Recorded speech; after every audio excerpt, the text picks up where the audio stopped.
Pagi itu, langit Jakarta masih berwarna keabu-abuan ketika Tono berdiri di depan sebuah gedung. Pencakar langit bertuliskan nama besar perusahaan ternama, PT Garuda Sentosa Group. Gedung itu menjulang tinggi. Dinding kacanya memantulkan cahaya matahari yang mulai naik perlahan. Orang-orang berlalu lalang dengan jas mahal, sepatu mengilap, dan langkah penuh percaya diri. Mobil-mobil mewah keluar masuk area parkir basement. Di tengah kemewahan itu, Tono berdiri dengan kemeja putih sederhana yang sudah disetrika rapi dan celana hitam polos. Sepatunya bersih meski bukan merek terkenal. Tangannya menggenggam map coklat berisi ijazah SMA dan beberapa lembar CV yang ia susun sendiri semalaman. Ia menarik napas panjang. Bismillah, gumamnya pelan. Tak ada yang tahu bahwa langkahnya pagi itu bukan sekadar untuk mencari pekerjaan. Namun wajahnya tak menunjukkan apa-apa selain ketenangan. Saat ia melangkah masuk ke lobi, lantai marmer mengilap, memantulkan bayangannya. AC yang dingin langsung menyambut tubuhnya. Aroma parfum mahal dan kopi dari kafe sudut ruangan bercampur menjadi satu. Beberapa karyawan melirik sekilas, sebagian menatap lebih lama, seolah penampilannya terasa tidak cocok dengan suasana megah itu. Tono berjalan menuju resepsionis dengan sopan. "Selamat pagi, Mbak. Saya Tono. Ada jadwal wawancara hari ini," ucapnya tenang. Resepsionis itu menatapnya dari ujung kepala hingga kaki, sebelum akhirnya tersenyum tipis, senyum profesional yang terasa hambar. "Silakan tunggu di ruang tunggu lantai 3. Tono mengangguk. "Terima kasih." Lift terbuka. Di dalamnya sudah berdiri beberapa pria berjas mahal yang sibuk menatap layar ponsel mereka. Tono masuk perlahan dan berdiri di sudut. Tak ada yang menyapanya, tak ada yang memedulikannya. Namun ia tidak terlihat gugup. Matanya justru mengamati setiap detail gedung itu, logo perusahaan di dinding. Foto-foto direksi terpajang rapi, slogan besar yang berbunyi, "Integritas dan profesionalisme adalah fondasi kami." Senyum tipis terukir di wajahnya. Lift berbunyi pelan saat tiba di lantai 3. Pintu terbuka. Di sanalah langkah sederhana itu akan memulai sesuatu yang jauh lebih besar dari sekadar wawancara kerja. Tono melangkah keluar dengan tenang, tanpa seorang pun menyadari 30 menit ke depan, gedung megah ini akan gemetar karena namanya.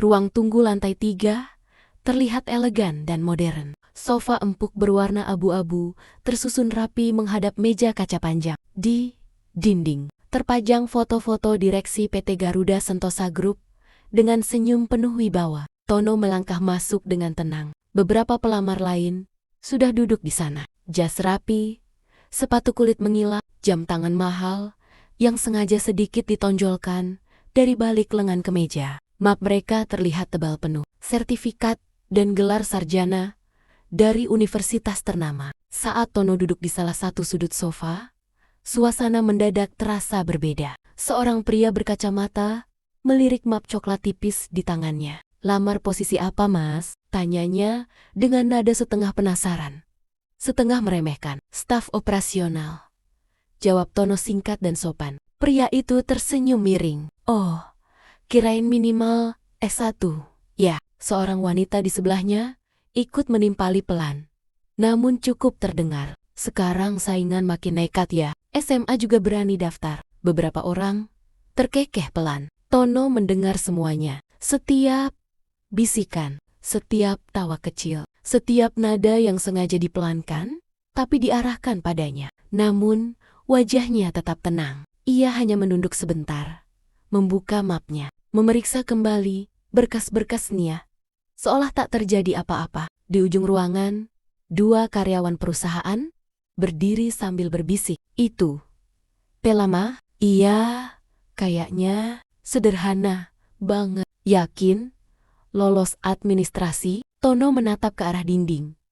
Tepat pada slogan besar perusahaan, "Integritas dan profesionalisme adalah fondasi kami. Senyumnya kembali muncul tipis, penuh makna. Waktu berjalan lambat. Satu persatu nama dipanggil untuk wawancara. Setiap kali pintu ruangan HRD terbuka, suara tawa kecil dan nada tegas terdengar samar dari dalam. Nama Tono belum juga disebut, hingga akhirnya, "Saudara Tono." Suara itu terdengar tajam dan dingin dari pintu ruangan. Seorang wanita dengan setelan formal hitam berdiri di sana. Tatapannya menyapu ruangan, lalu berhenti tepat pada Tono. Tatapan yang tidak ramah, tatapan yang seolah sudah menilai sebelum mengenal. Tono berdiri perlahan. Ia merapikan kemejanya yang sederhana, menggenggam mapnya dengan tenang, lalu melangkah menuju pintu. Bisik-bisik kembali terdengar di belakangnya. "Semoga kuat mental." Kasihan juga sih.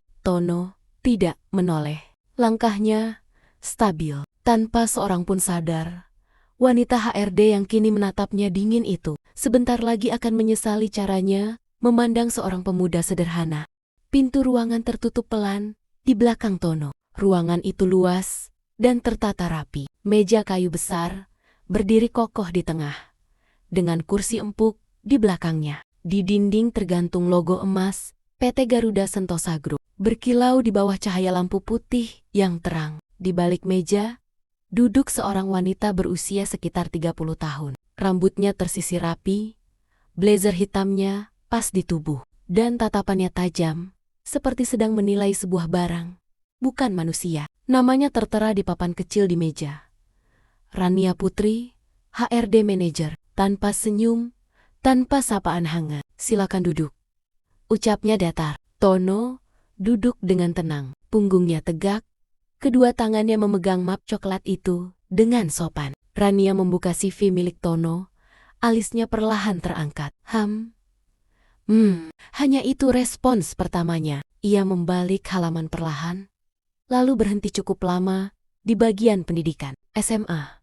tanyanya singkat. "Iya, Bu," jawab Tono tenang. Rania menyandarkan tubuhnya ke kursi, menyilangkan tangan di dada. "Saudara Tono, perusahaan ini bukan perusahaan kecil. Standar kami tinggi. Minimal pendidikan untuk posisi ini adalah S1. Tono tetap diam, mendengarkan. "Tapi saya lihat Anda tetap melamar," lanjut Rania. Nada suaranya mulai mengandung sindiran. "Apa yang membuat Anda merasa pantas bersaing dengan lulusan universitas ternama?" Pertanyaan itu terdengar bukan seperti ingin tahu, melainkan ingin menjatuhkan. Tono mengangkat wajahnya perlahan. Tatapannya tenang. "Saya percaya kemampuan tidak selalu ditentukan oleh gelar, Bu." Rania tersenyum, tipis senyum yang lebih mirip ejekan. "Percaya diri itu bagus, tapi tahu diri jauh lebih penting." Ruangan terasa semakin dingin. Rania menutup map Tono dengan suara cukup keras. "Perusahaan ini bergerak di bidang besar. Kami mengelola proyek miliaran rupiah, bukan tempat untuk coba-coba." Ia menatap Tono lurus-lurus. "Jujur saja, saya tidak melihat alasan kenapa kami harus mempertimbangkan Anda." Kalimat itu menggantung di udara. Tono tidak membalas dengan emosi, tidak juga dengan pembelaan panjang. Ia hanya menatap logo perusahaan di dinding sejenak, lalu kembali menatap Rania. Senyumnya masih sama tenang, tak tergoyahkan. Dan ketenangan itulah yang entah mengapa membuat Rania sedikit merasa tidak nyaman, meski ia belum menyadarinya. Suasana ruangan terasa semakin menekan. Rania memutar kursinya sedikit, lalu membuka kembali map. Tono seolah ingin mencari celah untuk menjatuhkan lebih dalam. "Pengalaman kerja?" tanyanya singkat. "Saya pernah membantu mengelola usaha kecil milik keluarga, Bu," jawab Tono jujur. Rania tertawa kecil, bukan tawa hangat, melainkan tawa yang meremehkan. "Usaha kecil? Usaha kecil," ulangnya pelan. "Ini perusahaan dengan aset triliunan rupiah, Saudara Tono. Bukan warung pinggir jalan." Kalimat itu menusuk, sengaja dibuat tajam. Tono tetap duduk tegak. Tidak ada kemarahan di wajahnya. Tidak ada rasa tersinggung yang terlihat. Rania menatapnya dari atas ke bawah sekali lagi. "Dengan ijazah SMA dan pengalaman seperti itu, menurut Anda, posisi apa yang cocok di sini?" Tono terdiam sejenak. Saya melamar sesuai lowongan yang dibuka, Bu. Rania menghela napas panjang, lalu menyandarkan tubuhnya dengan angkuh. Baiklah, saya akan jujur saja. Nada suaranya kini lebih dingin dari sebelumnya. Kamu tidak pantas bekerja di sini. Ruangan mendadak terasa sunyi. Standar kami jelas. Perusahaan ini bukan tempat bagi orang yang hanya bermodal nekat. Ia menatap Tono tajam, lalu melanjutkan dengan kalimat yang lebih menusuk. Lebih baik jadi tukang parkir saja. Itu mungkin lebih sesuai dengan kualifikasimu. Ucapan itu meluncur ringan dari bibirnya, seolah tidak menyadari beratnya hinaan yang baru saja dilontarkan. Namun, Tono, ia hanya tersenyum tipis. Tidak ada bantahan, tidak ada suara meninggi, tidak ada perubahan raut wajah. Justru ketenangannya membuat suasana semakin aneh. Rania sedikit mengernyit. Ia seperti menunggu reaksi marah, tersinggung, kecewa. Tapi yang ia dapatkan hanyalah jawaban lembut. Terima kasih atas masukannya, Bu. Jawaban yang terlalu tenang untuk seseorang yang baru saja direndahkan. Untuk sepersekian detik, Rania merasa ada sesuatu yang tidak biasa dari pemuda di depannya. Namun egonya terlalu tinggi untuk memedulikan firasat itu. Wawancara selesai. Ucapnya singkat. Tono berdiri perlahan. Ia merapikan mapnya, lalu membungkuk sopan. Terima kasih atas waktunya. Ia berjalan menuju pintu tanpa menoleh lagi. Pintu tertutup pelan di belakangnya, dan tanpa disadari siapapun di ruangan itu, hitungan mundur telah dimulai. 30 menit lagi, gedung ini tidak akan lagi terasa setenang sekarang. Pintu ruangan tertutup pelan. Tono melangkah keluar dengan ritme yang sama seperti saat ia masuk, tenang, tidak tergesa, tidak pula terlihat kecewa. Beberapa pelamar lain langsung menoleh ke arahnya, seolah ingin membaca hasil wawancara dari raut wajahnya. Gimana, Mas? Tanya pria berkacamata tadi dengan nada setengah ingin tahu, setengah mengejek. Tono hanya tersenyum tipis. Sudah selesai. Ia duduk kembali sebentar di sofa, membuka ponselnya, lalu mengetik pesan singkat. Sudah selesai. Tak sampai 10 detik, balasan masuk. Baik, tunggu 30 menit. Tono membaca pesan itu tanpa perubahan ekspresi. Ia mengunci layar ponselnya dan menyandarkan punggungnya ke sofa empuk. Sementara itu, di dalam ruangan, Rania menggeleng pelan sambil membereskan berkat. Percaya diri tanpa kapasitas, gumamnya lirih. Anak muda sekarang memang suka bermimpi terlalu tinggi. Ia memanggil kandidat berikutnya tanpa memikirkan Tono lagi. Namun di ruang tunggu, suasana perlahan berubah. Seorang staf internal tiba-tiba berjalan cepat melewati lorong dengan wajah tegang. Disusul staf lain yang tampak berbisik panik. Direksi lengkap datang hari ini, katanya ada inspeksi mendadak. Serius? Semua direktur? Bisikan itu menyebar cepat. Para pelamar mulai saling pandang. Tono tetap diam. Ia berdiri perlahan dan berjalan menuju jendela besar di ujung lorong. Dari sana, ia bisa melihat halaman depan gedung. Beberapa mobil hitam mewah mulai berjejer masuk. Senyum tipis kembali terukir di wajahnya. Bukan senyum sombong, bukan pula senyum puas, melainkan senyum seseorang yang tahu sesuatu yang tidak diketahui orang lain. Di dalam ruangan HRD, ponsel Rania tiba-tiba bergetar. Ia melihat layar dan wajahnya langsung berubah tegang. Semua direksi naik ke lantai 3. Sekarang, suaranya hampir tak percaya. Tangannya sedikit gemetar saat berdiri dari kursinya. Di luar, langkah-langkah kaki terdengar lebih cepat. Beberapa manajer terlihat panik, merapikan jas dan dasi. Suasana yang tadi biasa saja kini terasa seperti menjelang badai. Dan di tengah kekacauan kecil itu, Tono berdiri tenang. Jam di dinding berdetak pelan. 25 menit telah berlalu. 5 menit lagi. Senyum misterius itu akan memiliki arti yang sebenarnya. Jam dinding menunjukkan tepat 30 menit sejak Tono keluar dari ruang wawancara. Lantai 3 yang biasanya tenang kini dipenuhi langkah kaki terburu-buru. Para manajer berjejer rapi di lorong. Wajah mereka tegang. Beberapa staf bahkan terlihat berbisik panik. Kenapa semua direksi mendadak datang? Katanya, ada tamu penting. Tamu? Siapa? Di dalam ruangannya, Rania berdiri kaku di depan meja. Ponselnya kembali bergetar. Nama yang muncul di layar membuat napasnya tertahan. Direktur utama. Dengan cepat ia mengangkatnya. "Selamat siang, Pak," ucapnya, mencoba terdengar profesional. Suara di seberang terdengar tegas dan dalam. "Saudari Rania, apakah ada seorang pelamar bernama Tono di lantai Anda?" Rania mengernyit. "Iya, Pak. Tapi wawancaranya sudah selesai. Hentikan semua aktivitas. Jangan biarkan dia pergi."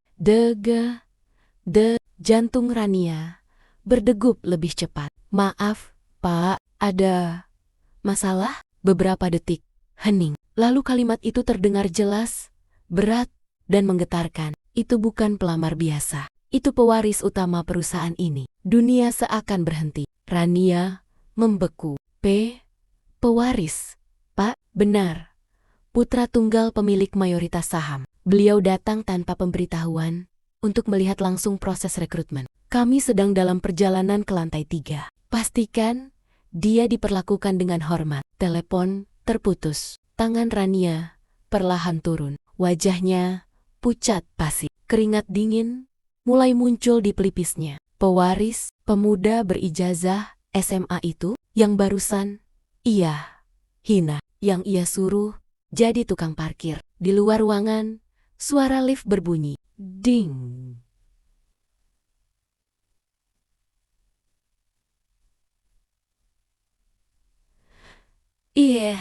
Pintu lift terbuka. Satu persatu, jajaran direksi keluar dengan langkah cepat dan wajah serius. Beberapa staf langsung menunduk hormat. Seluruh lorong mendadak hening. Rania keluar dari ruangannya dengan langkah kaku. Pandangannya menyapu ruangan, mencari satu sosok. Dan di ujung lorong, Tono berdiri dengan tenang. Kemeja putih sederhananya tetap rapi. Map coklat masih di tangannya. Wajahnya tidak berubah sedikit pun. Direktur utama berjalan langsung ke arahnya. Seluruh staf menahan napas. Direktur itu berhenti tepat di depan Tono, lalu sedikit menundukkan kepala. "Maaf, membuat Anda menunggu, Tuan." Kalimat itu mengguncang seluruh lantai. Beberapa karyawan membelalakkan mata. Para pelamar saling menatap tak percaya. Dan kaki Rania terasa lemas. Senyum tipis Tono kembali muncul. Kini bukan lagi misterius. Kini semua orang mulai mengerti.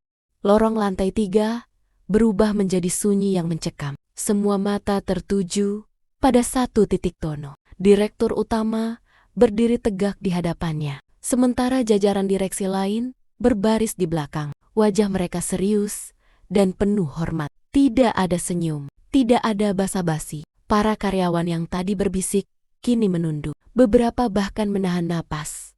Takut suasana semakin menegang. "Tuan Tono," ucap direktur utama dengan suara berat namun sopan. "Kami sudah menerima laporan dari pemilik perusahaan." Tono menatapnya tenang. "Begitu, Pak?" Nada suaranya rendah, stabil, tidak meninggi sedikit pun. Direktur itu mengangguk. "Kami tidak diberitahu bahwa Anda akan datang hari ini." "Tentu saja," jawab Tono singkat. Kalimat itu sederhana, tapi cukup untuk membuat suasana makin tegang. Di belakang, Rania berdiri membeku. Wajahnya pucat. Jantungnya berdetak kencang hingga terasa di telinganya sendiri. Beberapa menit yang lalu, ia merasa paling berkuasa di ruangan ini. Sekarang, ia bahkan tak berani mengangkat wajah.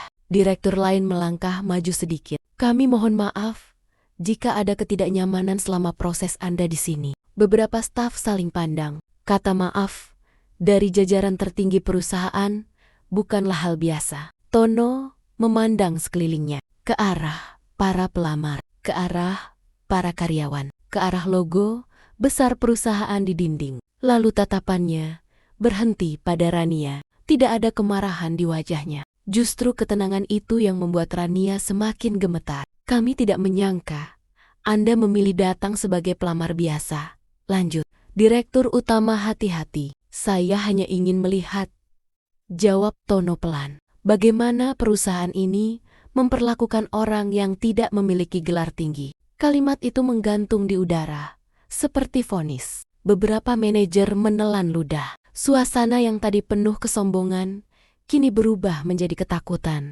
Rania akhirnya memberanikan diri, melangkah maju. Kakinya terasa lemah. "Tuan, saya..." Suaranya bergetar. Jauh berbeda dari nada dingin yang tadi ia gunakan. "Saya tidak tahu." Tono tidak langsung menjawab. Ia hanya menatapnya beberapa detik yang terasa sangat panjang. Direksi di belakangnya terlihat tegang. Bahkan salah satu dari mereka menyeka keringat di dahi. Tak ada yang berani berbicara, tak ada yang berani bergerak. Karena dalam sekejap, keseimbangan kekuasaan telah berubah total. Dan kini, semua direksi benar-benar gemetar, menunggu satu keputusan dari pemuda sederhana berijazah SMA yang berdiri di hadapan mereka. Keheningan masih menggantung di udara. Semua orang menunggu. Tono melangkah perlahan ke tengah lorong. Tatapannya menyapu seluruh karyawan yang berdiri kaku. Para pelamar yang tadi sempat meremehkannya kini menunduk, tak berani menatap. Direktur utama berdiri satu langkah di belakangnya, memberi ruang. 30 menit, ucap Tono pelan, namun jelas terdengar di seluruh lorong. Cukup untuk menunjukkan wajah asli sebuah perusahaan. Tak ada yang berani menyela. "Saya datang hari ini bukan untuk melamar pekerjaan." Beberapa orang menelan ludah. "Saya datang untuk melihat apakah nilai yang tertulis di dinding itu benar-benar dijalankan." Ia menoleh ke arah slogan besar, "Integritas dan profesionalisme adalah fondasi kami." Lalu ia kembali menatap jajaran direksi. "Saya adalah putra dari pemegang saham mayoritas perusahaan ini, dan sesuai wasiat ayah saya akan mulai terlibat langsung dalam operasional perusahaan mulai bulan ini." Bisik-bisik pelan terdengar, namun segera menghilang. "Nama lengkap saya," lanjutnya tenang, "Tono Adi Pratama, pewaris tunggal saham keluarga." Direktur utama mengangguk hormat. Kehadiran Tuan Tono hari ini memang atas permintaan langsung dari pemilik perusahaan, jelasnya kepada seluruh staf. Beliau ingin memastikan bahwa budaya perusahaan berjalan sesuai nilai yang dibangun sejak awal. Wajah Rania semakin pucat. Ia teringat setiap kalimat yang keluar dari mulutnya. Tidak pantas bekerja di sini. Lebih baik jadi tukang parkir saja. Setiap kata kini terasa seperti palu yang menghantam dirinya sendiri. Tono menatap Rania tanpa kebencian. "Pendidikan memang penting," ucapnya lembut, tapi sikap jauh lebih menentukan. Kalimat itu sederhana, namun menghantam lebih keras dari teriakan. "Saya tidak tersinggung karena dihina," lanjutnya. "Saya hanya sedih karena perusahaan sebesar ini masih menilai seseorang dari selembar kertas." Beberapa karyawan mulai merasa malu. Tono menarik napas perlahan. "Saya sengaja datang dengan ijazah SMA karena ayah saya selalu berkata perusahaan yang besar bukan dinilai dari gedungnya, tapi dari cara ia memperlakukan orang kecil." Direksi saling pandang. Hari itu bukan hanya tentang pewaris yang terungkap. Hari itu adalah cermin. Dan semua orang di lantai 3 sedang melihat bayangan diri mereka sendiri dengan sangat jelas. Lorong itu masih dipenuhi keheningan. Tak ada lagi bisik-bisik. Tak ada lagi tatapan meremehkan. Semua berubah. Rania berdiri beberapa langkah dari Tono. Tangannya saling menggenggam, mencoba menahan gemetar yang tak bisa ia sembunyikan. "Tuan Tono, saya benar-benar tidak tahu," ucapnya lirih. Nada suaranya jauh berbeda dari sebelumnya. Tidak ada lagi kesombongan, tidak ada lagi ketegasan angkuh. "Hari ini saya belajar sesuatu," lanjutnya pelan. "Dan saya minta maaf atas sikap saya." Permintaan maaf itu terdengar tulus, namun juga penuh ketakutan. Tono menatapnya beberapa detik. Ia tidak terlihat marah, tidak juga tersenyum puas. Wajahnya tetap tenang, seperti sejak awal. "Bu Rania," ucapnya lembut, "yang saya uji hari ini bukan kemampuan teknis. Semua orang mendengarkan. Yang saya uji adalah hati." Kalimat itu membuat beberapa kepala tertunduk. Saya tidak datang untuk menjatuhkan siapapun, lanjut Tono. Saya datang untuk memastikan bahwa tidak ada lagi orang yang diperlakukan seperti tadi, hanya karena latar belakangnya. Direktur utama mengangguk pelan, memahami arah pembicaraan itu. Rania menunduk lebih dalam. Rasa malu menyelimuti dirinya. Tuan, saya siap menerima konsekuensi apapun. Tono terdiam sejenak. Keputusan ada di tangannya. Semua direksi menunggu dengan tegang. Beberapa karyawan bahkan menahan napas. Akhirnya, Tono berbicara. Saya tidak akan memecat Anda hari ini. Beberapa orang terkejut. Tapi mulai besok, sistem rekrutmen perusahaan ini akan berubah. Tidak ada lagi penilaian yang hanya berpatokan pada gelar. Setiap kandidat akan dinilai dari kemampuan dan sikapnya secara menyeluruh. Ia menatap seluruh staf. Dan bagi siapapun yang masih merasa jabatan adalah alasan untuk merendahkan orang lain, pintu keluar selalu terbuka. Kalimat itu tegas, namun tidak berteriak. Justru karena disampaikan dengan tenang, dampaknya terasa lebih kuat. Tono kemudian melangkah menuju lift. Sebelum pintu tertutup, ia menoleh sekali lagi. Perusahaan ini akan besar bukan karena saya pewarisnya, tapi karena orang-orang di dalamnya belajar untuk rendah hati. Pintu lift menutup perlahan. Suasana masih hening. Hari itu, bukan hanya identitas yang terungkap, kesombongan pun runtuh. Dan di lantai 3, gedung megah itu, semua orang memahami satu hal penting. Jangan pernah meremehkan seseorang hanya dari apa yang terlihat di permukaan.